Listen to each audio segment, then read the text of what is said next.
Hello everyone, welcome to market news room and good evening.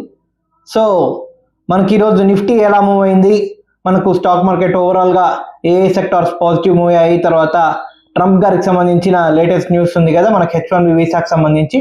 So అది ఎలా impact చేసింది IT సెక్టార్ని, లేకపోతే IT కంపెనీస్ని, తర్వాత ఐటీ కంపెనీస్ దాని మీద ఏం రెస్పాండ్ అయ్యాయి అనేది వన్ బై వన్ చూద్దాము.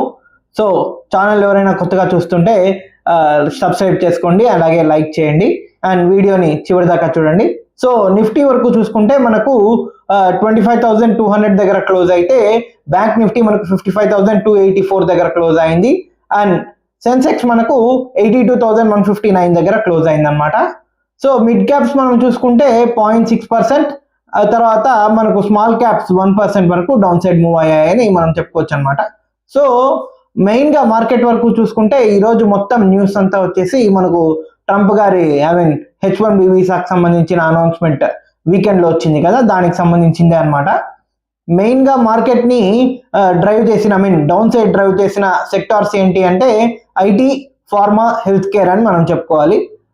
మనకు పాజిటివ్గా మూవ్ అయిన సెక్టార్స్ ఏంటి అని మనం చూసుకుంటే మెయిన్గా మెటల్, మీడియా, అలాగే ఎనర్జీ అనమాట. ఈ 3 సెక్టార్స్ మనకు పాజిటివ్గా మూవ్ అయ్యాయని మనం చెప్పుకోవచ్చు.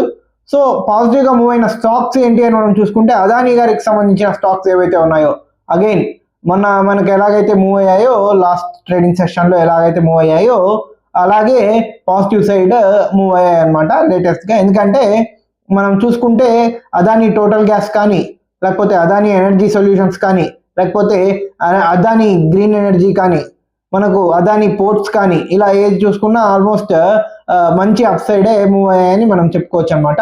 సో అదానికి సంబంధించిన స్టాక్స్ అన్ని అప్ సైడ్ మూవ్ అయ్యాయి. అలాగే హట్కో, housing and urban development corporation సంబంధించింది హట్కో కూడా మనకు అప్ సైడ్ మూవ్ అయింది. ఈరోజు నెగిటివ్గా మూవ్ అయిన సెక్టార్స్లో మెయిన్గా ఐటీ సెక్టారే కాబట్టి మెయిన్గా డౌన్ సైడ్ వెళ్ళడానికి ఐటీ కంపెనీసే ఎక్కువగా నిఫ్టీని డ్రాగ్ చేసే డౌన్ సైడ్ కానీ మనం చెప్పుకోవచ్చు అనమాట. టెక్ మహేంద్ర, తర్వాత మనం చూసుకుంటే కోఫోర్జ్, ఇలా మనకు మెయిన్గా ఐటీ సెక్టార్ కంపెనీసే నెగిటివ్గా మూవ్ అయ్యాయి అండ్ హ్యుండాయ్ మోటార్స్ కూడా నెగిటివ్గా మూవ్ అయింది అనమాట. సో మనకు మెయిన్ న్యూస్ ఏంటి, H1B వీసాకి సంబంధించింది అనమాట. అదే మనకు మెయిన్గా ఐటీ సెక్టార్ని ఇంపాక్ట్ చేసిందని చెప్పుకోవచ్చు.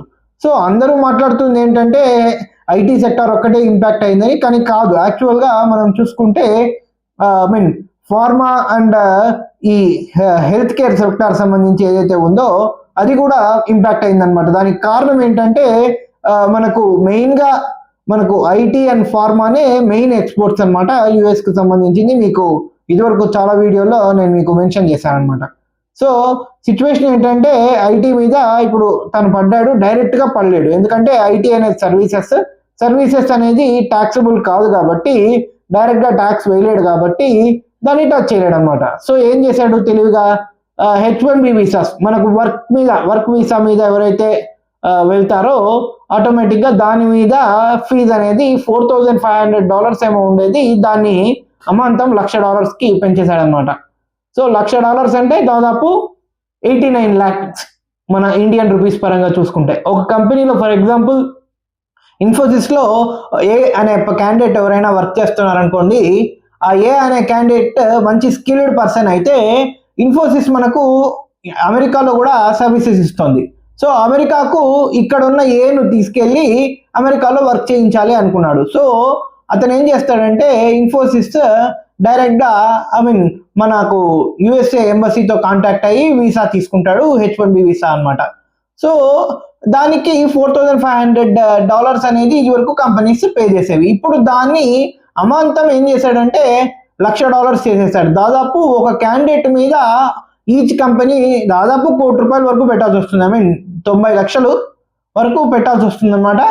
సో చూసుకుంటే అంత ఖర్చు పెట్టిన తర్వాత మళ్ళీ తనకు శాలరీ ఇవ్వాలి కంపెనీస్. సో ఇప్పుడు ఏం జరుగుతుందంటే ఆఫ్ షోరింగ్ ఎక్కువ అయ్యే ఛాన్స్ ఎక్కువగా ఉందన్నమాట. సో ఏంటంటే ఇది ఎక్కువగా పడుతుందా, ఇంపాక్ట్ పడుతుందా అంటే మనం చూసుకుంటే ఐటీ కంపెనీస్ ఈరోజు స్టేట్మెంట్స్ ఇష్యూ చేశాయి. ఏమనంటే మాకు వెరీ లిమిటెడ్ ఇంపాక్ట్ ఉంటుంది, మార్కెట్ ఎక్స్పెక్ట్ చేసినంత ఉండదు అని చెప్పి ఐటీ కంపెనీస్ అయితే మనకు క్లారిఫికేషన్స్ ఇవ్వడం స్టార్ట్ చేశాయన్నమాట. సో ఎందుకు మనకే ఎస్పెషల్లీ ఇది లాస్ ఇండియానే టార్గెట్ చేశాడు స్పెషల్గా ట్రంప్ అని మనం అనుకుంటే, మెయిన్గా H1B visa H1B వీసాస్ని America issue చేసేది 80s 100 ఇష్యూ చేశాయి అనుకుందాము. దాంట్లో 72 వీసాస్ H1B వీసాస్ ఇండియా వాళ్ళే తీసుకెళ్తున్నారు అనమాట. సో ఏం జరిగింది, తను ఫస్ట్ చేసిన అనౌన్స్మెంట్ వీకెండ్లో ఏం చేశారంటే, ఫస్ట్ ఇది ఎవ్రీ ఇయర్ ఉంటుంది, ఎవ్రీ ఇయర్ రెన్యువల్కి కూడా $1,00,000 కట్టాల్సి వస్తుంది అని చెప్పి ఆయన స్టేట్మెంట్ ఇచ్చారు. రెన్యువల్కి సంబంధించి ఎలాంటి స్టేట్మెంట్ ఇవ్వకపోయినా ఎవ్రీ ఇయర్ $1,00,000 అనేది ఏదైతే తను స్ట్రెస్ చేసి మరీ చెప్పాడు అనమాట, 2 to 3 times. సో దాని ఇంపాక్ట్ ఏమైందంటే దాదాపు మనకు $1,00,000 పర్ ఇయర్ అంటే దాదాపు 90 లక్షలు పర్ ఇయర్ అంటే ఏ కంపెనీ కూడా బేర్ చేయలేదు కదా ఈచ్ క్యాండిడేట్ మీద. సో అది చాలా మేజర్ ఇంపాక్ట్ ఉంటుంది అని అందరూ అనుకున్నారనమాట. సో ఓవర్ నైట్గా మళ్ళీ తను యూటర్న్ చేసేసాడు. ఏమనంటే నో, $1,00,000 అనేది ఓన్లీ వన్ టైమ్. తర్వాత మెయిన్గా ఇంకొక రిలీఫ్ ఏదైతే ఇచ్చారో వాళ్ళు ఏంటంటే మనకు ఎవ్రీ ఇయర్ అనే కాదు, డైరెక్ట్గా లైఫ్ టైం వన్ టైమ్. పైగా కొత్తగా రెన్యువల్స్ చేసుకునే వాళ్ళు ఏదైతే ఉంటారో ఆల్రెడీ H1B ఎగ్జిస్టింగ్ వీసాస్ ఏవైతే ఉన్నాయో వాటిని రెన్యువల్ చేసుకోవడానికి ఇది ఏం అవసరం లేదు, దానికి ఇది వర్తించదు, $1,00,000 అనేది వర్తించదు అనేది వాళ్ళు క్లియర్గా మెన్షన్ చేశారనమాట. నెక్స్ట్ రోజు ఫస్ట్ డే వచ్చేసి వాళ్ళు అన్నిటికీ $1,00,000 అని చెప్పి వాళ్ళు స్టేట్మెంట్ ఇచ్చారు. ఆ తర్వాత దాన్ని యూటర్న్ చేసి అగైన్ ఓన్లీ ఫర్ న్యూ, అంటే ఈ ఫైనాన్షియల్ ఇయర్ అయిపోయిందని మనం చెప్పుకోవాలి. నెక్స్ట్ ఫైనాన్షియల్ ఇయర్లో ఎవరైనా అప్లై చేసుకుంటే వాళ్ళు $1,00,000 కట్టి అమెరికాకు వెళ్ళాల్సిన పరిస్థితి వస్తుందన్నమాట. సో ఇంపాక్ట్ దేనికి పడుతుంది మెయిన్గా అని మనం చూసుకుంటే, కంపెనీస్ కంటే కూడా ఈ కన్సల్టెన్సీస్కి ఇంపాక్ట్ పడే ఛాన్స్ ఎక్కువగా ఉందన్నమాట. సో దానివల్లే మార్కెట్ ఈరోజు డౌన్ సైడ్ మూవ్ అయిందని మనం చెప్పుకోవచ్చు. సో డౌన్ సైడ్ మూవ్ ఈరోజు చూసుకుంటే 25,320 ఆ లెవెల్ దగ్గర చాలాసేపు సస్టైన్ అయింది ఆఫ్టర్నూన్ వరకు మార్కెట్. కానీ తర్వాత ఏమైంది, అక్కడి నుంచి ఎప్పుడైతే డౌన్ సైడ్ మూవ్ అయిందో దాదాపు 25,190 వరకు రిటర్న్ వచ్చేసింది అనమాట. సో ఇప్పటికీ మనం చూసుకుంటే 25,000 పైన ట్రేడ్ అయినంత వరకు నిఫ్టీ అప్ సైడ్ మొమెంటంలోనే ఉందని మనం చెప్పుకోవాలన్నమాట. ఎప్పుడైతే 25,000ని బీట్ చేసి కిందికి వెళ్తుందో అక్కడి నుంచి మనకు సెల్లింగ్ జోన్లోకి ఎంటర్ అయింది నిఫ్టీ అని మనం చెప్పుకోవచ్చు. సో 25,000 పైన ఉన్నంత వరకు అప్ ట్రెండ్లో ఉన్నట్టు, 25,000 డౌన్ సైడ్ వెళ్తే మాత్రం మనకు డౌన్ ట్రెండ్లో ఉన్నట్టు మనం ఎక్స్పెక్ట్ చేయొచ్చు అనమాట. సో నేను ఎక్స్పెక్ట్ చేసేది ఏంటంటే ఓన్లీ వన్ సెక్టార్ మీదే దీని ఇంపాక్ట్ ఉంటుంది. బేసికలీ ఐటీ సెక్టార్ ఒక్కటే ఇంపాక్ట్ ఉంటుంది ఇప్పటి వరకు అయితే. అంటే ఎందుకంటే మిగతా సెక్టార్స్ అనేది ట్రంప్ ఫార్మా సెక్టార్ని కానీ లేకపోతే జెమ్స్ అండ్ జ్యువెలరీని ఆల్రెడీ టచ్ చేసేసాడు. ఫిషరీస్ మనకు షింప్స్ ఉంటాయి కదా, వాటిని ఆల్రెడీ టచ్ చేసేసాడు. సో మనం ఆల్టర్నేట్ కూడా వాటిని వెతుక్కుంటున్నాం. మనకు 50% టారిఫ్ కూడా వేసేసాడు. సో ట్రంప్ ఆల్మోస్ట్ అన్ని కార్డ్స్ని ప్లే చేస్తున్నాడు అనమాట. మనమేమో రెస్పాండ్ అవ్వట్లేదు, మా ఆల్టర్నేటివ్ వేస్ని మనం వెతుక్కుంటున్నాం అనమాట.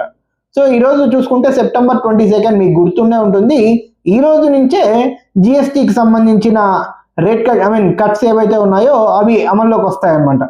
సో ఎఫెక్ట్లోకి వస్తాయి.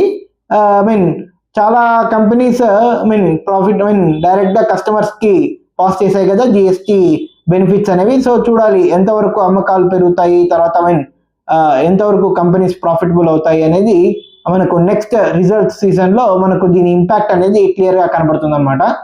సో మెయిన్గా ఈ ట్రంప్కి సంబంధించిన ఎఫెక్ట్ వల్ల ఏదైతే ఉందో, ట్రంప్ ఇలా మాటికి టార్గెట్ చేయడం వల్ల ఆర్బీఐ ఏం చేస్తుందంటే యుఎస్ ట్రెజరీస్ని ఖచ్చితంగా అమ్మేస్తుంది. ఆల్రెడీ మనకు గుర్తుంటే $227 బిలియన్ వరకు మనం హోల్డ్ చేస్తున్నాము. దాన్ని ఇంకా ఫర్దర్ డౌన్ సైడ్ తీసుకెళ్ళి 200 దగ్గర వరకు తీసుకెళ్లే ఛాన్స్ నాకైతే కనబడుతుంది.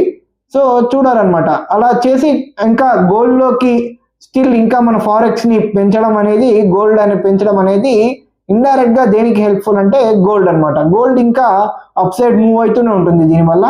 సో ఇది ట్రంప్ గారి దీనివల్ల ఇప్పట్లో ఆగేటట్టు కనబడట్లేదు. నేను మీకు లాస్ట్ వీడియోస్లో కూడా నీకు మెన్షన్ చేశాను, ఏమనంటే ట్రంప్ ఉన్నంత వరకు గోల్డ్లో మైనర్ కరెక్షన్స్ వస్తూనే ఉంటాయి తప్ప అప్ సైడ్ ఏ మూవ్ అవుతుందని నేను మీకు ఇదివరకు వీడియోస్లో చెప్పాను. సో అలాగే మూవ్ అవుతుంది అనమాట. గోల్డ్ మళ్ళీ ఆల్ టైమ్ హై దిశగా దూసుకెళ్తుందని మనం చెప్పొచ్చు. సో మెయిన్గా చూసుకుంటే ఈరోజు ఈ ఐటీ సెక్టార్ని టార్గెట్ చేయడం, H1B వీసా సంబంధించి టార్గెట్ చేయడం అనేది మెయిన్ అనమాట. సో కంపెనీస్ వరకు చూసుకుంటే ఫస్ట్ డే అయితే చాలా మ్యాసివ్ ఇది ఉందన్నమాట. మ్యాసివ్ ఇంపాక్ట్ కనపడింది ఫస్ట్ డే. ఎందుకంటే చాలా చాలా మంది చాలా కంపెనీస్ ఏం చేశాయంటే, మనకు ఎగ్జాంపుల్ మైక్రోసాఫ్ట్ తీసుకోండి, వాళ్ళైతే మెయిల్స్ కూడా పంపించారు. మీరు ఒకవేళ H1B వీసా కలిగి ఉండి మీరు బయట ఉంటే అర్జెంటుగా 24 అవర్స్లో వచ్చేయండి అని చెప్పి వాళ్ళు ఇచ్చారనమాట. ఆ తర్వాత న్యూ H1B వీసా హోల్డర్స్, కొత్తగా ఉన్న H1B వీసా హోల్డర్స్ కానీ, లేకపోతే ఆల్రెడీ అమెరికాలో ఉంటున్న H1B వీసా హోల్డర్స్ని 80% ఇప్పుడు ట్రావెల్ ప్లాన్ అనేది పెట్టుకోవద్దు అని చెప్పి కూడా మైక్రోసాఫ్ట్ వాళ్ళు ఫస్ట్ డే రోజు వాళ్ళు పంపించారనమాట. సో ఇప్పుడు కొంచెం ఇంపాక్ట్ తగ్గుతుంది. ఎందుకంటే న్యూ హోల్డర్స్ కాదు, ఓన్లీ న్యూ హోల్డర్స్కి మాత్రమే ఇంపాక్ట్ ఉంటుంది. ఓల్డ్ H1B వీసా ఉన్న వాళ్ళు వీళ్ళకు ఇంపాక్ట్ ఉండదు. వాళ్ళు మళ్ళీ రెన్యువల్కి స్పెషల్గా మళ్ళీ $1,00,000 కట్టాల్సిన అవసరం లేదని చెప్పి ఎప్పుడైతే వచ్చిందో ఆటోమేటిక్గా కొంచెం రిలీఫ్గా ఫీల్ అయినట్టు మార్కెట్ మనము ఎక్స్పెక్ట్ చేయొచ్చు అనమాట. సో చూడాలి ట్రంప్ గారు ఏం చేస్తారు, ఇంకా ఎన్ని గేమ్స్ ఆడతారు అనేది చూడాలన్నమాట. మోడీ గారు అయితే ఏమీ రియాక్ట్ అవ్వలేదు, మన గవర్నమెంట్ నుంచి జస్ట్ వీఆర్ వాచింగ్ అన్నట్టే చూస్తున్నారనమాట. సో మన పీయూష్ గోయల్ గారు కూడా స్టేట్మెంట్ ఇచ్చారు. ఏమనంటే, మన టాలెంట్ని చూసి భయపడుతున్నారంటే అది మన టాలెంట్ గొప్పతనం అన్నట్టు స్టేట్మెంట్ ఇచ్చారనమాట. ఇండైరెక్ట్ డిగ్ చేశారు యుఎస్ఏ. సో చూడాలి ఎలా ఉంటుంది, ఎలా మూవ్ అవుతుంది అనేది. సో ఇప్పటి వరకు లాస్ట్ వరకు చూసిన అందరికీ thank you so much. And ఛానల్ని లైక్, షేర్ చేసి సబ్స్క్రైబ్ చేయండి. మళ్ళీ రేపు మార్కెట్ అనాలిసిస్ వీడియోలో మళ్ళీ కలుద్దాం. Until then bye bye, take care and good night.